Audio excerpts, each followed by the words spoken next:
நான் ஸ்டாலின் சார் அவ்வளோ திட்டியிருக்கேன். ரொம்ப ரொம்ப இறங்கி திட்டியிருக்கேன். எனக்கே இந்த மாதிரி இருக்காதுன்னு நினைக்கும் போது இப்போ நேற்று திருச்சி பஸ் ஸ்டாண்ட் போய் பார்த்தேங்க. இவ்வளோ சூப்பராக இருந்துச்சு, அவ்வளோ நீட்டாக இருந்துச்சு. உண்மையாக சொல்லணும்னா இது பஸ் ஸ்டாண்டா இல்லை ஏர்போர்ட்டான்னு சொல்கிற அளவுக்கு எனக்கு பர்டிகுலராக ஃபீல் ஆச்சு. ஏன்னா நான் வந்து பார்த்த பஸ் ஸ்டாண்ட்ஸ் எல்லாமே எப்படி இருக்குன்னா, எங்கள் ஊர் பஸ் ஸ்டாண்ட்லாம் முழுக்க முழுக்க வடக்கான்ஸாக சுற்றிட்டு இருப்பாங்க. பட் இந்த மாதிரி ஒரு பஸ் ஸ்டாண்டை பார்த்தப்போ எனக்கு லிட்ரலி என்ன ஃபீல் ஆச்சுன்னா, இவ்வளோ சூப்பராக பண்ணியிருக்காங்களே. பட் கண்டிப்பாக கொள்ளடிச்சிருப்பாங்க, இல்லை நான் சொல்லலை. பட் இருந்தாலும் அவ்வளோ சூப்பராக பண்ணியிருந்தாங்க, அவ்வளோ ப்ராப்பராக பண்ணியிருந்தாங்க.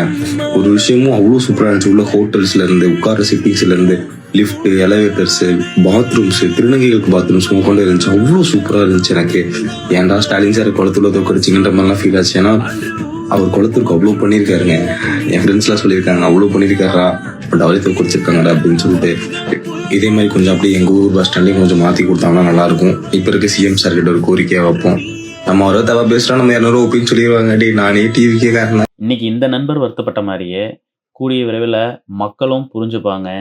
டிஎம்கேவை நம்ம தோக்கடிச்சிட்டோம், ரொம்ப பெரிய தப்பு பண்ணிட்டோம் அப்படின்னு மக்கள் கண்டிப்பாக அதை புரிஞ்சுப்பாங்க.